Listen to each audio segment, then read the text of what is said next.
Hi hello നമസ്കാരം നമസ്തേ and അസ്സാം വലൈക്കും. ഞാൻ രാജാ സാഹിബ്. വീണ്ടും കേസയിൽ നിന്നും ഐക്കൺസ് ഓഫ് ഇന്ത്യയുടെ ഒരു എപ്പിസോഡിലേക്ക് എല്ലാവർക്കും സ്വാഗതം. നമ്മൾ ഇൻട്രൊഡ്യൂസ് ചെയ്യാൻ പോകുന്നത് മെർമെയ്ഡ് ജനറൽ കൺസ്ട്രക്ഷൻ കമ്പനിയുടെ MD ആണ്. അദ്ദേഹത്തിൻ്റെ ജീവിത വഴിയിലൂടെ എങ്ങനെയൊക്കെയാണ് അദ്ദേഹം ഈ ഒരു സാമ്രാജ്യം കെട്ടിപ്പടുത്തിയത് എന്നുള്ളതിന് നമുക്ക് ചില കൊച്ചു കൊച്ചു ചോദ്യങ്ങളും ചില തമാശകളുമായിട്ട് നമ്മുടെ ഇന്നത്തെ എപ്പിസോഡ് ആരംഭിക്കുകയാണ്.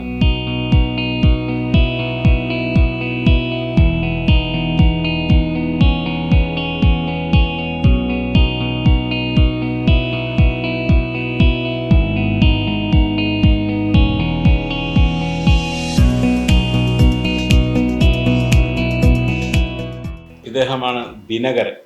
ആ പേര് തന്നെ വളരെ പ്രത്യേകത ഉള്ളൊരു പേരാണ്. അദ്ദേഹത്തിൻ്റെ സ്ഥാപനത്തിന് ശരിക്കും കൊടുക്കാൻ പറ്റിയ ഒരു പേരാണ്. പക്ഷേ ഈ മെർമെയ്ഡ് എന്ന് പറഞ്ഞു കൊടുക്കാനുള്ള കാരണം മത്സ്യകന്യകയായിട്ട് വല്ല ബന്ധമുണ്ടോ? മത്സ്യകന്യകയായിട്ടൊരു ബന്ധമുണ്ടായിരുന്നു. ബന്ധമുണ്ടായിരുന്നു പഠിച്ചോനെ. ഞങ്ങൾക്ക് ദുബായിലൊരു സ്ഥാപനം ഉണ്ടായിരുന്നു. അത് ഷിപ്പുമായിട്ട് ബന്ധപ്പെട്ട സ്പെയർ പാർട്സ്, മറൈനും ഇതൊക്കെ ആയിട്ട് കണക്ഷൻ ഉണ്ട്. അതെ.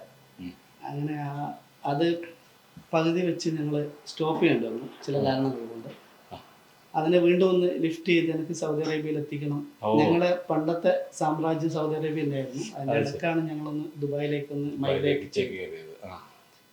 പിന്നെ അതിനെ എനിക്ക് വിടാൻ തോന്നിയില്ല. അങ്ങനെ അതിന്റെ പേരിൽ ഇവിടെ ഒരു സ്ഥാപനം. അത് ജീവിതത്തിൽ ആദ്യമായിട്ട് തുടങ്ങി വെച്ച ഒരു സ്ഥാപനത്തിന്റെ പേരാണ് മെർമെയ്ഡ് അല്ല? അതിന് മുന്നേ ഞങ്ങൾക്ക് വേറൊരു സ്ഥാപനം ഉണ്ടായിരുന്നു, ഇൻഡസ്ട്രിയൽ ഡെവലപ്മെന്റ് ജനറൽ കോൺട്രാക്ടിംഗ് എന്ന് പറഞ്ഞിട്ട്. അത് മാറ്റിയിട്ടാണ് ഞങ്ങൾ മെർമെയ്ഡിലോട്ട് മാറിയത്. ആ പേര് മാറി മെർമെയ്ഡ്. അപ്പൊ ഈ ദുബായിലെ ബിസിനസ് എന്തുകൊണ്ടാണ് അങ്ങനെ ഒരു ഫെയിലിയറിലേക്ക് ആദ്യം തുടങ്ങിയത്? ഞങ്ങൾ നല്ല ഭൂമിയിലോട്ട് പോയിക്കൊണ്ടിരുന്നായിരുന്നു. അതിൻ്റെ ഇടയ്ക്ക് വെച്ച് ഒരു ട്രേഡിംഗ് കമ്പനി ഞങ്ങളെ പറ്റിക്കായിരുന്നു. ഞങ്ങൾ ഒരുപാട് സാധനങ്ങൾ കൊടുത്തു. ആദ്യം കുറച്ച് പൈസയൊക്കെ ഇമ്മീഡിയറ്റ് ആയിട്ട് തന്നു. പിന്നെ അത് കുറച്ച് ദിവസം ഇങ്ങനെ പെൻഡിങ് ആയി അറൗണ്ട് 2.5 million ആയി. അങ്ങനെ ഒരു ദിവസം കമ്പനി വാഷ് ഔട്ട് ആയി. എവിടെയോ പോയെന്നറിയില്ല. ഞങ്ങളെ ഇന്റർപോളിലൊക്കെ കൊടുത്തിരുന്നു. ഇതുവരെയും അതിനെപ്പറ്റി യാതൊരു ഇതും ഉണ്ടായിട്ടില്ല. പിന്നീട് ഒരു വാശിയുടെ പുറത്താണ് രണ്ടാമത്തെ ഈ ടേക്ക് ഓഫിലേക്ക് വന്നത്. തീർച്ചയായും. അപ്പൊ അതിന് സപ്പോർട്ടബിൾ ആയിട്ട് ആരൊക്കെ ഉണ്ടായിരുന്നു കൂടെ? എൻ്റെ കൂടെ പാർട്ട്നേഴ്സ് ഒരു 5 പേര് പാർട്ട്നേഴ്സ് ഉണ്ടായിരുന്നു. സൗദി പാർട്ട്നേഴ്സ്, ഞങ്ങൾ IDGCയിൽ പാർട്ട്നേഴ്സ് ഉണ്ടായിരുന്നു. ഇതിനിപ്പോ പാർട്ട്നേഴ്സ് ഉണ്ടോ? ഇതിൽ ഒരാൾ ഒരു സ്ലീപ്പിംഗ് പാർട്ട്ണർ, അഷ്റഫ് നെയ്തല്ലൂർ.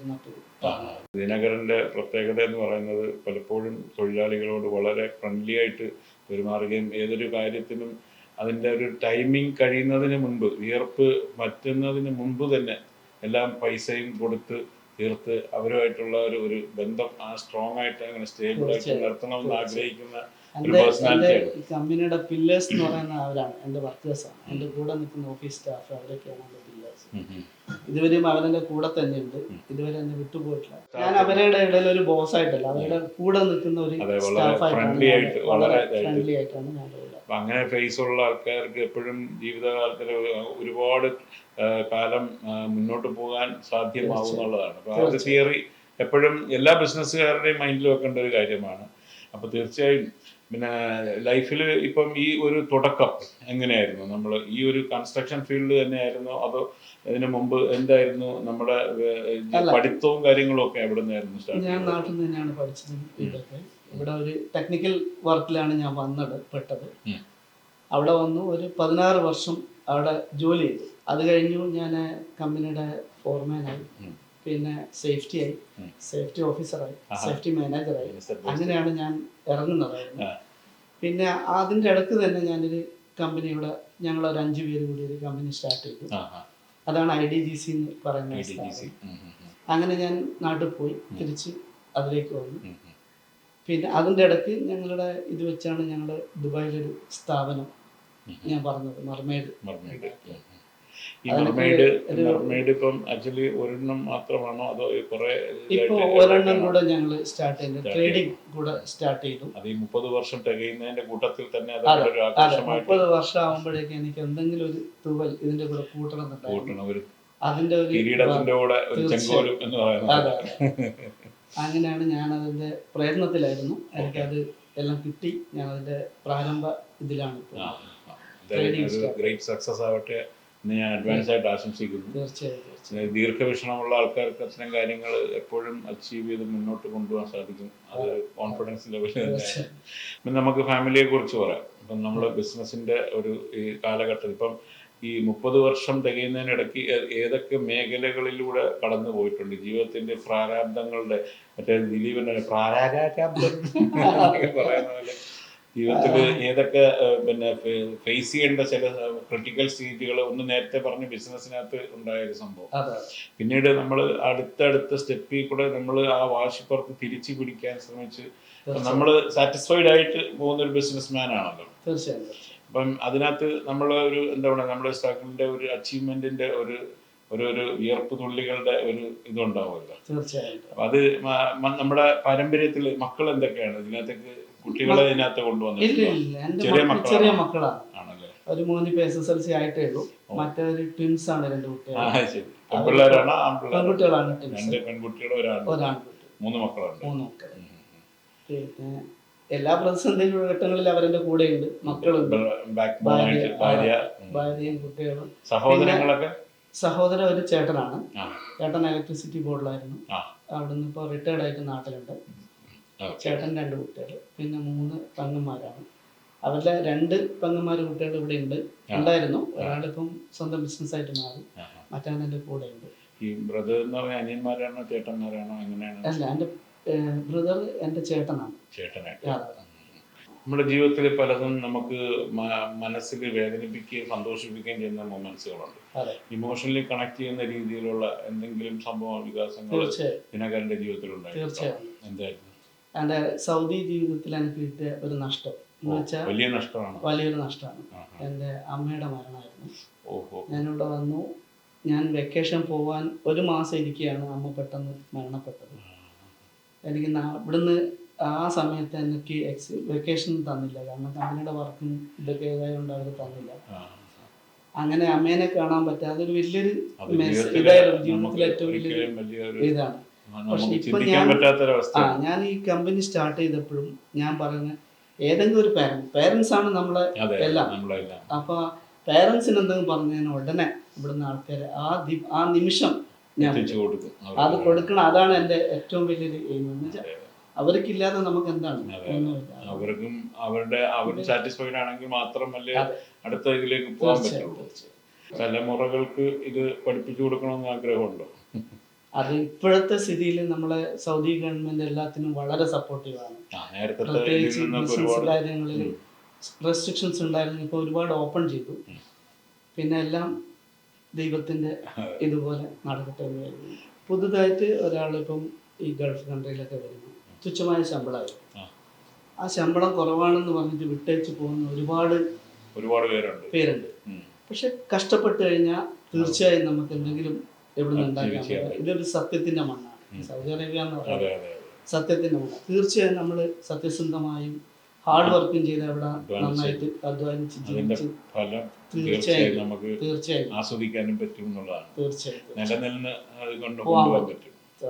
അപ്പം കുട്ടികളെ നിങ്ങളെല്ലാവരുടെയും മനസ്സിൽ ഈ ഒരു അദ്ദേഹം ഒരു ബിസിനസ് അച്ചീവറാണ്. ഈ മെർമെയ്ഡ് എന്ന് പറയുന്ന സ്ഥാപനത്തിലൂടെ ജീവിതത്തിൽ ഇത്രയും ഒരു പൊസിഷൻ കരസ്ഥമാക്കിയ ഒരു വ്യക്തിയാണ്. അദ്ദേഹത്തിൻ്റെ ഈ വലിയ വിലപ്പെട്ട വാക്കുകളെല്ലാം കൃത്യമായിട്ട് നിങ്ങളുടെ മനസ്സിലുണ്ടാവണം. നിങ്ങളുടെ ജനറേഷനിൽ പലതും ചെയ്യാനുണ്ട്.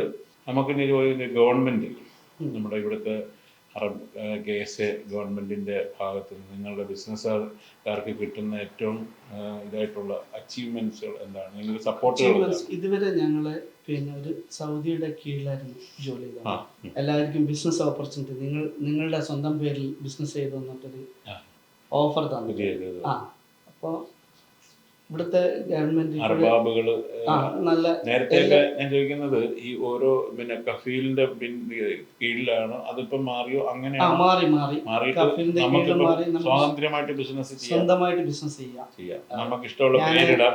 ഞാൻ തീർച്ചയായും എല്ലാ പേര് ഇടാം. അങ്ങനെയാണ് മെർമെയ്ഡ് പിന്നെയും പുനർജനിച്ച് വന്നത്. അപ്പൊ ഗവൺമെന്റിന്റെ സപ്പോർട്ടും പിന്നെ നല്ല സപ്പോർട്ടാണ്. ഇപ്പൊ സൗദി ഗവൺമെന്റ് എല്ലാ ബിസിനസ് ആർക്കൊക്കെ ബിസിനസ് തുടങ്ങണം അവർക്കൊക്കെ നല്ല സപ്പോർട്ടീവായിട്ട് കൂടെ നിൽക്കുന്നുണ്ട്. പിന്നെ സോഷ്യൽ ആക്ടിവിറ്റീസിനെ കുറിച്ച് പറയുകയാണെങ്കിൽ എന്തൊക്കെ ഇതുണ്ട്? സോഷ്യൽ ആക്ടിവിറ്റീസ് എന്ന് പറഞ്ഞാൽ ഞാനിപ്പോൾ 1-2 ഷോർട്ട് ഫിലിമിൽ അഭിനയിച്ചിട്ടുണ്ടായിരുന്നു. ഞങ്ങളുടെ ഫ്രണ്ട്സ് തന്നെയാണ്. ഈ എൻ്റെ കൂടെയുള്ളൊരു എൻ്റെ കൂടെ വർക്ക് ചെയ്ത് ഇപ്പം എൻ്റെ കൂടെയുള്ളൊരു ആസിഫ് എന്ന് പറയുന്നൊരു എൻ്റെ പ്രൊജക്ട് മാനേജറാണ്. ഞങ്ങൾ സ്റ്റാർട്ടിങ്ങിൽ പഴയ കമ്പനിയിലുണ്ടായിരുന്നു. പുള്ളി ഇപ്പം പോയി തിരിച്ച് എൻ്റെ കമ്പനിയിൽ വന്ന് ജോയിൻ ചെയ്തിട്ടുണ്ട്. പുള്ളി എൻ്റെ ഒരു ബാക്ക് ബോൺ ആണെന്ന് പറയാം, ആസിഫ് എന്ന് പറയുന്നത്. ഈ കൊറോണ എന്ന് പറഞ്ഞ സംഭവം വന്നപ്പോഴത്തേക്ക് ലോകത്തിന്റെ എമ്പാടും സ്തംഭിച്ചു പോകുന്ന ഒരു അവസ്ഥയിലായിരുന്നല്ലോ.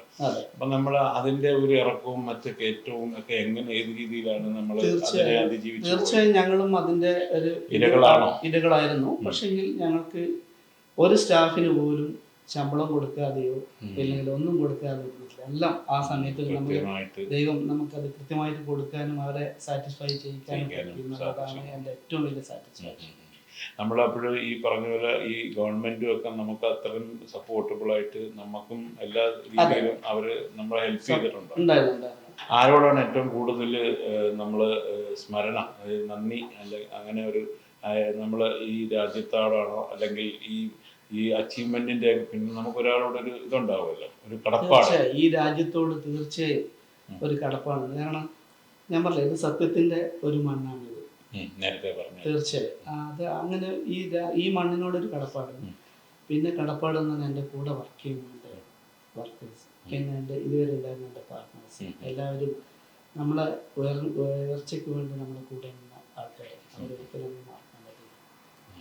എന്തായാലും ഈ ഒരു സപ്പോർട്ട് തന്നെയാണ്. ഇപ്പം ഞാൻ നിങ്ങളുടെ കൂടെ വർക്ക് ചെയ്യുന്നവരെ ജസ്റ്റ് ഞങ്ങൾ ഇവിടെ വന്നപ്പോൾ ഒന്ന് പരിചയപ്പെട്ടെങ്കിൽ അവരുടെ ഭാഗത്തു നിന്ന് കിട്ടിയ ഒരു സപ്പോർട്ട്, അവർ നിങ്ങളെക്കുറിച്ച് വാദോരാതെ ഭയങ്കര ഇതായിട്ടാണ് പറഞ്ഞത്. നല്ല നല്ല വാക്കുകളായിരുന്നു.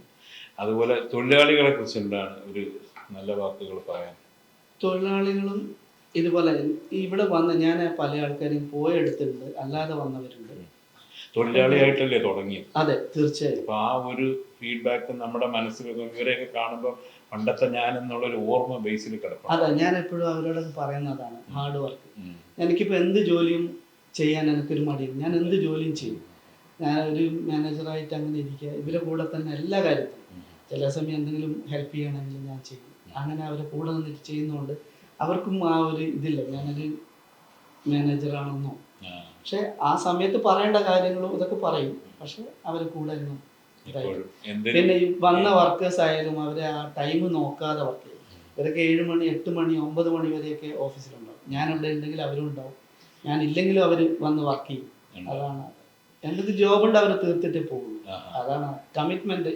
നല്ല ഈ മെർമെയ്ഡ് ഇനി മറ്റേതെങ്കിലും ബിസിനസ് മേഖലകളിലേക്ക് കടക്കാനുള്ള പ്ലാൻ ഉണ്ടോ? തീർച്ചയായും. ദിനകരൻ ഫാബ്രിക്സ്, ദിനകരൻ ടെക്സ്റ്റൈൽസ് എന്നൊക്കെ പറയുന്നത് അതിന് പറ്റിയൊരു പേരാണ്. നമുക്ക് റേഡിയോയിലൊക്കെ പല രീതിയിൽ അങ്ങനത്തെ പേരുകൾ കേൾക്കുന്നുണ്ട്.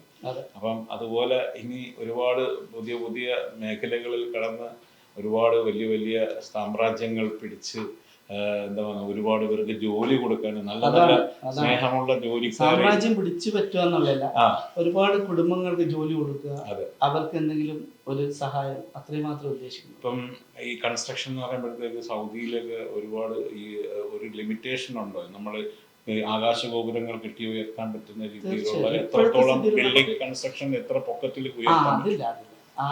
കൺസ്ട്രക്ഷൻ ഇവിടെയൊക്കെ ഓരോ ഏരിയക്ക് ഓരോ ലിമിറ്റേഷൻ ഉണ്ട്.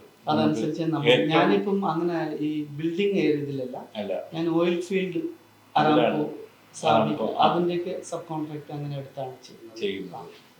ഇൻഡസ്ട്രിയൽ ബേസ്ഡ് ആണ്. ആ ഒരു മേഖലയിലോട്ടൊന്നും ഇതുവരെ കയറിയിട്ടില്ല. ഇല്ല, കയറിയിട്ടില്ല. അല്ലാത്ത ഈ ഒരു മേഖല ഇൻഡസ്ട്രിയൽ ഇതായിട്ട് ഇനി നമ്മുടെ ഫ്യൂച്ചറിൽ ഒരുപാട് പുതിയ തലമുറകൾ ബിസിനസ്സുകളുമായിട്ട് നമ്മുടെ ഈ രാജ്യത്തിലേക്ക് വരുന്നുണ്ട്. എന്നൊരു രാജ്യസ്നേഹിയും കൂടിയാണ്. നമ്മുടെ രാജ്യത്തെ പോലെ തന്നെ ഈ രാജ്യത്തെ സ്നേഹിച്ച് ഇവിടെ ഒരുപാട് കാര്യങ്ങൾ അച്ചീവ്. അപ്പോൾ ഈ പുതിയ തലമുറയ്ക്ക് കൊടുക്കാൻ പറ്റിയ എന്തെങ്കിലും ടിപ്പുണ്ടോ? തീർച്ചയായും. നമ്മുടെ ആത്മാർത്ഥത, ഹാർഡ് വർക്ക്, സത്യസന്ധത, ഇത് രണ്ടും നിങ്ങൾക്ക് ഒരു ബിസിനസ്സിൽ വിജയിക്കാൻ പറ്റും. അപ്പോൾ തീർച്ചയായിട്ടും ഈ വാക്കുകൾ നിങ്ങളുടെ മനസ്സിൽ സൂക്ഷിച്ചിടുക. ഇത്തരം പ്രവൃത്തികൾ കൊണ്ടാണ് ഓരോ വ്യക്തികളും ഉയരുന്നത്. അതിൻ്റെ ഉത്തമ ഉദാഹരണമാണ് ദിനകരൻ. അപ്പം ഇനി ഒരുപാട് ദിനകരൻ്റെ പേരിലും അല്ലാതെ മെർമെയ്ഡിൻ്റെ പേരിലും ഒക്കെ ഒരുപാട് സ്ഥാപനങ്ങൾ ഉണ്ടാകട്ടെ. എല്ലാവിധ വിജയാശംസകൾ നേർന്നുകൊണ്ട് ഐക്കൺസ് ഓഫ് ഇന്ത്യയിൽ ഞങ്ങളോടൊപ്പം കുറച്ച് നേരം ചെലവഴിച്ചതിൽ താങ്ക് യു സോ മച്ച്.